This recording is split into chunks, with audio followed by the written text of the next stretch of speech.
The Prime Minister says climate change action is needed now. Concern about violence among secondary school children. And coming up in sports, Barbados falls into a 2-0 hole in the Davis Cup qualifier. Credible, balanced, committed. This is the CBC Evening News. Good evening, I'm Shane Jones, leading the news at 7. Barbados, like other countries across the globe, is already feeling the adverse impacts of climate change. However, Prime Minister Mia Amor-Motley told the Global Climate Action Summit in California the country isn't content to wait for others to act. She stressed the Caribbean's existence is being threatened and now is the time for action. Ms. Motley told the conference Barbados escaped the worst effects of a record-breaking hurricane season last year, but stressed luck is not the answer. Even if we avoid an extreme weather event, our ports, our hotels, our restaurants, our electricity generating stations, our main hospital, the only one, along with the majority of our other coastal infrastructure, are threatened by the insidious and accelerating rate of sea level rise. Coral reefs, our greatest economic asset after our human capital, are already dying. Things that I saw as a child, cobblers, sea eggs, we no longer see. Our reefs will dissolve as the oceans become more acidic. And even as we do that, we are facing and confronting daily now, as I speak, the threat of sargassum weed. Ms. Motley says affordable climate finance is needed for countries like Barbados and wants the Green Climate Fund adequately replenished. For it is our only hope in many instances, and access to these funds need to be streamlined. Our country, Barbados, is graduated from borrowing from the World Bank because we are deemed to be a middle-income country because of our per capita income. And yet, had that hurricane hit us today, our conversation and our reality would be completely different. But we relish simply to wallow in definitions made in rooms thousands of miles away from our reality. The agreements and goals that arose out of the week in Paris cannot be forgotten or cast aside. The Global Action Summit will help lay the groundwork for 2020, when leaders will once again meet to pledge deeper cuts of greenhouse gas emissions. Just days into the new school term, there's fresh concern about violence among students at the secondary level. It was raised during the launch of a program to combat this and other issues faced by students. Kareem Smith tells us more. Something is wrong. That's the feeling expressed by Minister of Elder Affairs and Community Empowerment Cynthia Ford in response to the level of school violence displayed over the last 2 to 3 years in Barbados. And we have to look at that foundation. I am not happy at all with what I've been seeing over the last 2 or 3 years and who are going down at the center in St. Peter as a result of that kind of behavior, second form, girls in particular. And they're scratching and they're fighting, and you saw what happened at one of the schools last year and what happened to that little girl and her jawbone all broken. Something is wrong. Minister Ford was speaking during the launch of this year's Transition to Secondary School 2018, T2S, put on by the National HIV/AIDS Commission. The courses offered caters to the emotional, the physical, and sexual. For example, bullying, exposure to sexual advances by older students, offers a drug and alcohol base, etc.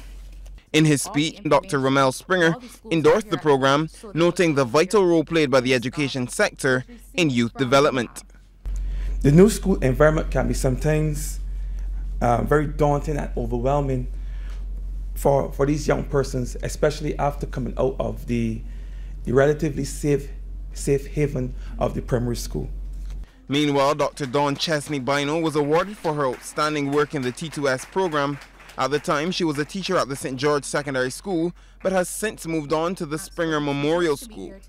Looking ahead, officials at the HIV/AIDS Commission say they're working to make the initiative even more effective this time around. Kareem Smith, CBC News. Thanks, Kareem. A major cleanup campaign by government, which is expected to touch all corners of the island, begins tomorrow. Transport and Works Minister Dr. William Duguid says it's a joint effort by his ministry and the Ministry of Environment and National Beautification. The cleanup will begin in a St. Michael community. So we're starting this weekend in Britainsill, but we hope to extend that nationally so that we can do a whole cleanup program of all the vehicles and all the white goods and everybody's backyard, so that we can clean the country, and then follow that with road weeding and encouraging people to keep their environs clean. Because I think that Barbados has fallen into a trap of has not been maintained well. And we need to bring that culture of maintenance back. Dr. Duguid says removing the derelict cars and appliances is necessary to avoid health hazards. We are having to go about identifying these cars, marking them under the Environment Protection Department and Ministry of Health, and picking up these derelict cars because they are a health hazard, and vermin start to occupy them, and we can easily have a rodent problem and a mosquito problem. So we have to endeavor to keep this country clean. And part of it is keeping our roads clean. And I think that when the government leads by example, then the population will follow. Two of the main entities that deal with sugar production in Barbados could be set for a merger. That's according to Agriculture Minister Indar Weir.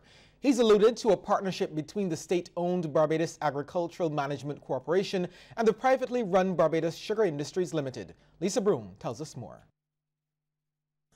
Agriculture Minister Indar Weir made the announcement after a tour of St. Nicholas Abbey. The landmark has been transformed into a producer of multiple products, all derived from sugarcane. Describing the operation as a perfect example of where the industry in Barbados can go, Mr. Weir says with the BSIL leading the way, a new entity can emerge that will also allow Barbadians to become shareholders. If we are going to be able to do that, we would achieve our objectives in terms of our program, which is retooling and empowering, retraining and enfranchising. And that is what we have to get to.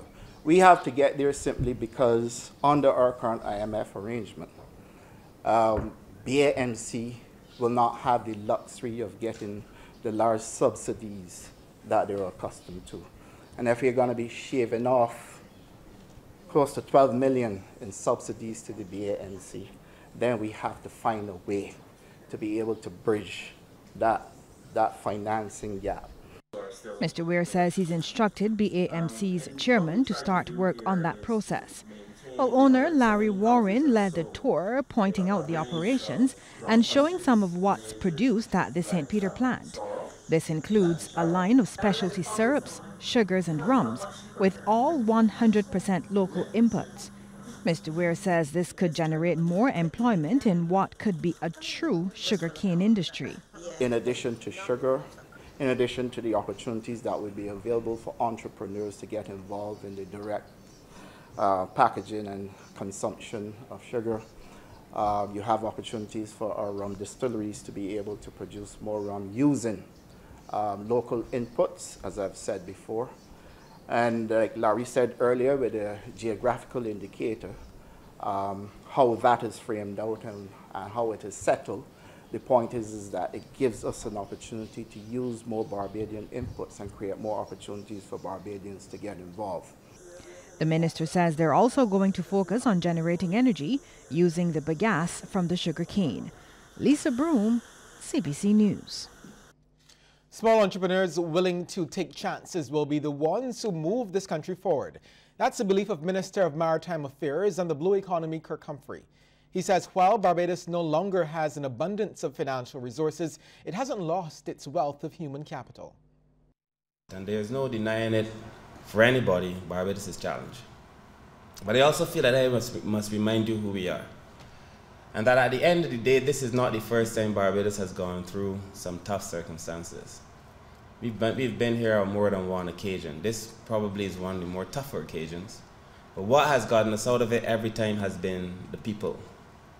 And our capacity to be resilient, our capacity to be innovative, and so on. Humphrey was addressing an audience of architects, contractors and engineers gathered for a seminar on waterproofing products. Now he says, as promised in the budget, government is planning to roll out roadworks maintenance and roof repair programs, as well as tackle the issues of seaweed and sewage. He's encouraging those with useful skills to come forward. And that as a government we intend to be able to fix them, but that we will need your help in order to do it. And so while I would never stand here and say that I want anybody to come and throw their services to the government for free, I am saying that I want y'all to try and make it your business to come to the table and start having a conversation about what it is that you can do for Barbados and how you're going to do it, because this is a time where everybody has to do something for this country. 2 ambitious projects are in the works that could result in an ease of the woes farmers face from green monkeys. Farmers have long complained the primates are a menace, raiding fields, causing significant damage. Now there's high hope the monkey deterrent project by the University of the West Indies at Cave Hill in collaboration with the Center College of Kentucky and the Monkey Project by local charity Action for Animals Barbados will assist in this regard. The initiative is in the initial stages of testing. Ecologist and environmental consultant Justin Springer says they're hoping to develop strategies that can deter monkeys from damaging crops. So we're forming a pilot site where we test a particular device called the pest beater, and what it does, it releases an ultrasonic frequency, and what that frequency does, when they say ultrasonic, is above the human threshold of hearing, and what it does is essentially it affects the central nervous system of the organism, and it has been trialed and used overseas to keep pests away, namely birds, foxes, squirrels, and other animals. So what we're doing is right now we're testing it here to see if it would be effective against monkeys. Founder of the Monkey Project, Karen Howard Tripp, says their program is aimed at keeping the monkeys in the gully areas. We would try and clean it out and replant. We need to take stock of what is currently within those gullies, clean out all the garbage, and move forward with an organized replanting to enable the monkeys to have their own food source to a greater degree. There's a lot of research that will be involved in watching where they go, watching numbers, what their daily paths are, where they raid the most. Meanwhile, Chief Executive Officer of the Barbados Agricultural Society, James Paul, says the effects of the monkey population on farmers cannot be overlooked. Certainly we have to manage the whole thing, and I think that what's important for us to bring together the various stakeholders who are interested in this, because from their perspective, they're looking at it from the point of view of one, is an animal rights issue, I guess some people might say, but of course on the farmers we have a livelihood issue in terms of trying to ensure that we protect farmers' livelihoods and we do not compromise the basis upon which they feed their families. In that regard, therefore, we think that it would be good to maybe bring together a lot of the skills that they have in terms of managing the population. And for us, of course, we want to know basically what different methods or approaches can be used. If mobile and landline networks are lost during a natural disaster, there would be no way to contact many of the country's tourism players. Telecommunications officer with the Tourism Emergency Operations Center, Captain Winston Green, says despite numerous discussions, there's still no system in place. He says while it may seem difficult and costly for some, it's actually very straightforward. But all that is required to make that happen is for all of the players to agree to have at least a mobile correction, a base station radio sitting at each hotel or each property that is on a preset frequency, so that in the event that something occurs and the mobile phones and landlines are no longer workable, that we can all meet on that agreed frequency and be able to pass all of the information that we require to pass from the hotels back up to the Emergency Operating Center. Captain Green says the information sent from hotels is also critical, as it's used by the Ministry of Tourism to advise international partners on the state of the sector after a disaster. So if you do not have that type of information coming in through that communication network, then it can be left into CNN and BBC and whatnot to get out there, and even Facebook and whatever it is, to put out what people think may be going on in Barbados. And that may not be the information that the government of Barbados would necessarily like to get out there. Approximately 100 Barbadians now have a skill that they can take with them throughout their lives, the ability to swim. They all took part in this year's Operation SOS, or Save Ourselves program. It's held every summer by the National Conservation Commission's Lifeguard Service for people 10 years and older. The 7-week program was held at Browns Beach from July 16th to September 5th. 20 fire cadets also took advantage of the training. The program teaches people to swim and raises public awareness in several areas, including water safety, sea currents, winds, waves, red flags, and beach signage.